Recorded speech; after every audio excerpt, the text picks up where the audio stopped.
Қайырлы күн әріптестер және қадірлі көрермен, Жамбыл облысының өңірлік коммуникациялар қызметі тікелей эфирде өз жұмысын бастайды. Добрый день, уважаемые зрители и коллеги. Региональная служба коммуникации Жамбылской области начинает свою работу в прямом эфире. Баспасөз конференциясының тақырыбы Жамбыл ауылдық округінің әлеуметтік экономикалық даму көрсеткіштері туралы. Облысымыздың бас медиаларының құрметті спикермен таныстырып өтейін. Жамбыл облысы Мойынқұм ауданы Жамбыл ауылдық округінің әкімі Қалбаева Ақсана Жамбылқызы. Құрметті Ақсана Жамбылқызы, алаңымызға қош келдіңіз. Сөз өзіңізде. Мархабат. Рахмет. Құрметті брифингке қатысушылар, мен мынау Жамбыл ауылына округ әкімі болып 2023 жылдың 7 тамызында сайламалық түрде тағайындалғам. Ол округ бойынша жаңағы былтырғы 2023 жылдың қорытындысымен әлеуметтік экономикалық даму жолдарында атқарылған жұмыстар туралы аздап қана баяндап өтейін өздеріңізге. Негізі округ бір елді мекеннен тұрады, ол Жамбыл ауылы. Ол жерде жалпы халық саны 1305-ті құрайды. Аула саны 219. Бас аяғы өзі 7 көшеміз бар. Содан кейін оның ішіндегі 651 адам бізде экономикалық белсенді тұрғындар болса, 92-сі зейнет жасындағы кісілер. 8 белсенді жұмыспен қамтылады, ол енді анау мансап орталығы арқылы жіберіліп отырған кісілер. 240 кісіміз өзін-өз қамтығандар, мүгедектер саны 27, және ресми жұмыссыздар деп тіркелген кісілердің саны бізде 25. Әлеуметтік экономикалық даму және жұмыспен қамту саласына келетін болсақ, 48 көп балалы отбасы бар. Округтың негізгі бағыты мал шаруашылығы. 2023 жылдың кәсіпкерлікті дамыту жөніндегі ұлттық жоба аясында қайтарымсыз 1.380.000 теңгені грант алған азаматтар саны өзі 2. Оның біреуі бие сүтін өндірумен айналысады, және бір кісі қой шаруашылығымен айналысады. Сонымен қатар бізде 2023 жылы ауыл аманаты жобасы өтті, білесіздер. Осы жоба бойынша Тұлпар 2019 деген бізде округімізде кооперативі құрылып, осы жоба аясында екінші бағыты бойынша, ол дегеніміз үй іргесіндегі мал басын көбейту бойынша 52 азамат жаңағы өз өтініштерін білдірген, 4,5% жаңағы несие алып, өзімнің кәсібімді бастаймын деген. Сол кісілердің бүгінгі таңда 35-і қаралып 192 миллион 100 мың теңге қаржыландырылып, уже алып қойды. Енді бас аяғы өзі 16 миллион қалып отыр. Қазіргі таңда жоба бойынша енді жалпы 208 миллион алуымыз керек болған. Енді қалған кісілердің құжаттарының барлығы рәсімделіп біздің тарапымыздан өткізіп қойды.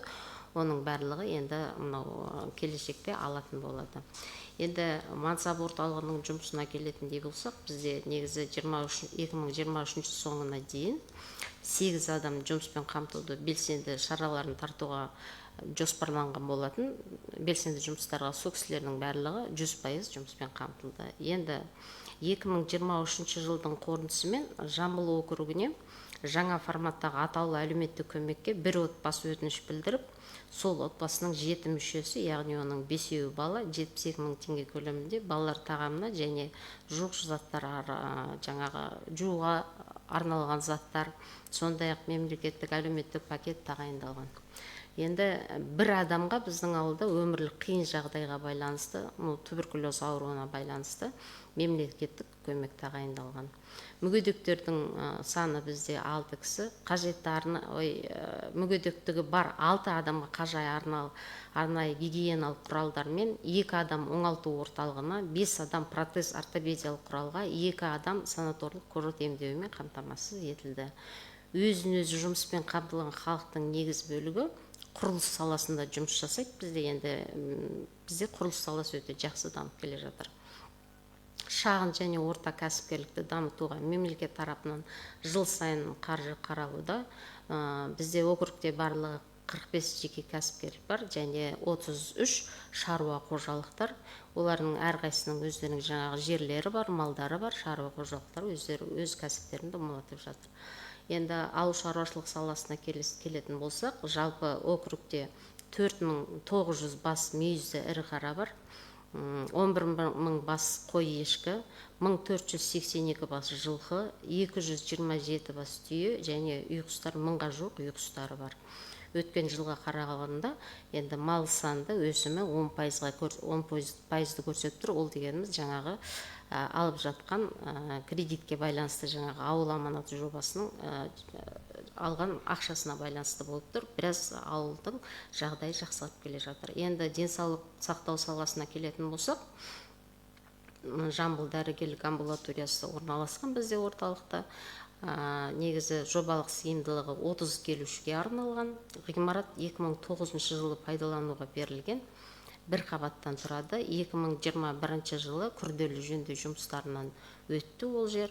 Ол жердің жағдайы қазіргі таңда өте жақсы деп айтуға да болады. Негізі ол жердегі дәрігерлер саны біреу, әлеуметтік қызметкер бір кісі, мейірбике 2 кісі және тазалаушы бір қарауылымыз бар. Есепте тұрған тегін дәрі-дәрмекпен қамтылған аурулардың саны 97 адам. Округ бойынша есепті кезеңде аналар өлімі орын алған жоқ, және туылған балалардың саны 26-ны құрап отыр. Білім саласына келетін болсақ, бүгінгі бізде негізі округта бір білім беру мектебі бар, жалпы білім беру. Ол жерде Абай атындағы орта мектеп, ол жерде 45 педагог жұмыс атқарады, оқушылар саны 229. Даярлық сыныпта 19 оқушы білім алады. Олардың жаңағы 229-дың ыстық тамақпен қамтылғандар балалар саны 113. 2009 жылы құрылған 55 орындық Ақбота бөбекжай балабақшасы да бізде жұмыс жасайды. Ол жерде 10 педагог бар, 13 кіші қызметкер жұмыс жасайды. Балалар саны негізі 55, ол бізде 3 топқа арналған балабақша, сол 3 топ жұмыс жасап отыр. Мәдениет саласына келетін болсақ, округте бізде бір ауылдық клуб бар және библиотека, бір кітапхана бар. 23 жылдың 12 айында 38 мәдени көпшілік шаралар өткізіп, 1960 адам қамтылды. Округтың орталық кітапхана жүйесінің кітап қоры 10.309 дана, оның ішінде 5.844 дана мемлекеттік тілде. Спорт саласына келетін болсақ, Абай орта мектебінің спорт залы аптасына 3 күн ауыл жастарына спортпен шұғылдануына берілген. Спортпен шұғылданушылар саны 527 жас. Спорт түрлеріне келетін болсақ, волейбол, футбол, сонымен қатар кіші футбол алаңшасы бар. Бірақ енді биыл тағы да біраз спорт түрлерін ашсақ па деп отырмыз. Күрес, бокс деген сияқты, өйткені бізде жастардың арасында қызығушылық өте жоғары. Ауыз сумен қамтамасыз ету бойынша келетін болсақ, бізде округ бойынша бір ауыз су жинақтайтын қойма бар, сыйымдылығы 300 куб. Бірақ ол жерде енді біраз жұмыстар жасалмағанына біраз болды. Ол біздің көшелердің барлығына су жетіңкіремейді. Өйткені бұл 2009 жылы қолданысқа берілген жүйе. Сол қазіргі таңда бір жақсы ремонт қажет етіп отыр, жөндеу жұмыстарын. Енді тазалық айлығына келетін болсақ, бізде 23 жылдың 12 ай аралығында көктемгі және күзгі 2 айлық тазалық жұмыстары ұйымдастырылды. Көктемгі және күзгі санитарлық тазалық жұмыстарының қорытындысы бойынша округте 315 дана бағаналар әктеліп, сырларып, 10 тоннадай қоқыс шығарылып, өртелінді. Енді автомобиль жолдарына келетін болсақ, Жамбыл ауылында барлығы өзі 7 көше бар. Соның 6-ауы жақсы асфальттанған, жақсы асфальт төселінген. Енді бір көшесі ғана өз ұзындығы 2,5 шақырымдай бір көше бізде асфальт салынбаған. Соны жөндесек деген ойымыз бар. Енді қылмыстық құқық бұзушылықтарға қарсы күрес бойынша бізде округ бойынша 2023 жылы аса ауыр қылмыстар және жол апаты, бөтеннің мүлкін ұрлау деген сияқты онда ешқандай да тіркелмеді. Енді құрметті брифингқа қатысушылар, жалпы Жамбыл ауылдық округінің әлеуметтік экономикалық даму бағытында ауыл тұрғындарының әл-ауқатын жақсарту, тиімді экономикалық өсімді қалыптастыру бағытында жұмыстар күнделікті жүргізілуде. Жыл қорытындысымен барлық көрсеткіштерді біз енді орындап келе жатырмыз. Одан арыда енді дамытуға бірге жұмыс жасай береміз деп сендіргім келеді. Менің айтайын дегенім осы. Баяндамаңызға рахмет. Құрметті әріптестер, тақырыпқа сай қояр сауалдарыңыз болса, мархабат. Отырып қоя бер.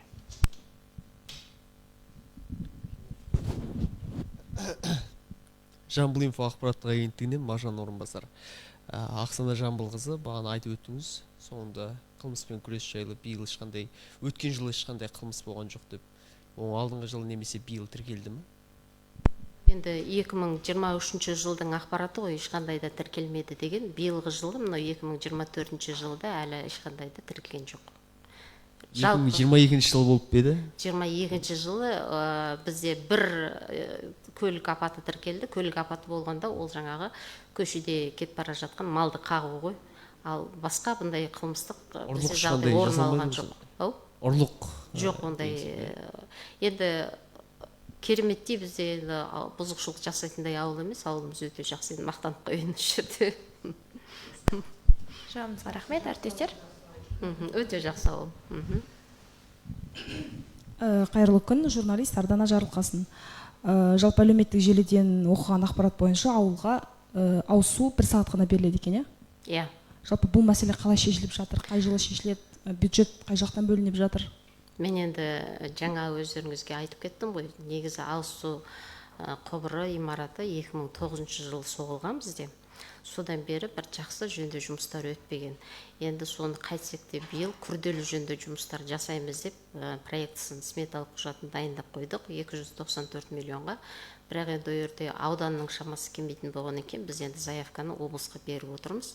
Ол кісілер енді жасап береміз деп отыр, Алла қаласа биылғы жылы жөндейміз деп отырмыз. 2024. Енді мүмкін переходящий болып 2025-ке, 24-ке шығуы мүмкін, 23 пен 24 аралығында. Бірақ жөндейміз деп отырмыз. Жақсы, рахмет. Жалпы ауылда НИТ санатындағы жастар бар ма? Қалай? НИТ санатындағы жастар бар ма ауылда? Жоқ, ондай жастар жоқ бізде. Жақсы. Жалпы негізі Мойынқұм ауыл шаруашылығынан, жалпы ауыл шаруашылығынан бөлек егін шаруашылығы қалай дамып жатыр? Жалпы егін шаруашылығы бізде көп емес, Мойынқұм ауданы бойынша. Бірақ бізде ауылда егін шаруашылығы жоқтың қасы. Неге десеңіз, былтырғы жылы өте бір құрғақшылық болды, білесіздер. Сондықтан біз жақта жалпы бізде ауыл шаруашылығы болғанмен малмен айналысамыз. Мал шаруашылығы. Анау жаңағы СПК-ның беріп жатқан кредитіне де байланысты бізде түгел мал кіріп жатыр, но ешқандай да егін шаруашылығы бізде жоқтың қасы деуге болады. Жақсы, рахмет. Жауабыңызға рахмет, әріптестер. Бағанағы сұрақты толықтыра кете салайыншы, соңғы 5 жылдықта қылмыс жасалған жоқ па? Жоқ, қылмыс жоқ бізде. Одан кейін пробациялық қызмет есепте тұратын азаматтар бар ма? Есепте тұратын азаматтар жоқ бізде. Бізде негізі участковыйдың өзі бізде жаңағы әкімшіліктің ғимаратында отырады. Біз өзі бірігіп жұмыс жасаймыз, постоянно рейдтеміз, постоянно жаңағы жастармен жұмыс жасаймыз. Енді ондай бізде жоқ, действительно жоқ. Жауабыңызға рахмет, әріптестер. Енді анау негізі мен өзім бірінен айтып кетсем болады ма? Ауылдың қазір енді ауыл өзі жұмылып талай жұмыстарды атқарып жатыр. Енді сол жағынан кішкене бір мақтанып кетейін. Жалпы ауылдың жастарының көмегімен бізде былтырғы жылы, 23 жылы ғой, хатымхана соғылды жаңағы ненің қасынан, мешіттің қасынан.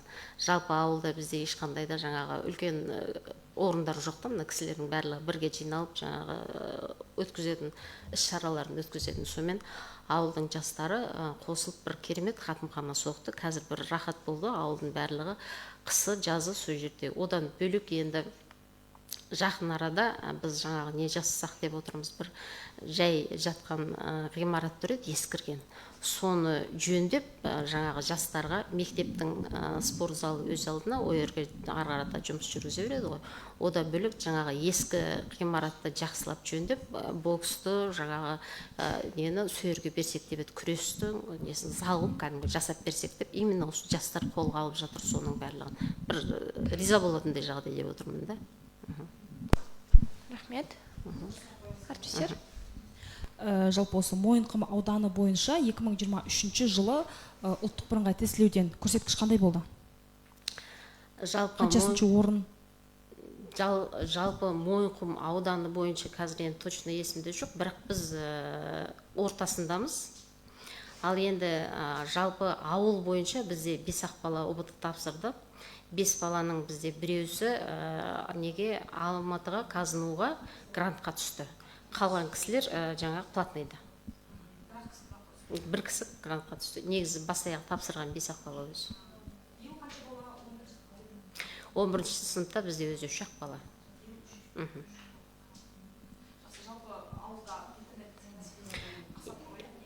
Интернет мәселесі шылы ақсап тұр деп айтуға болмайды. Интернет мәселесі істеп тұр. Бірақ жалпы енді жылдамдығын бұдан да жақсартсақ деген ойдамыз.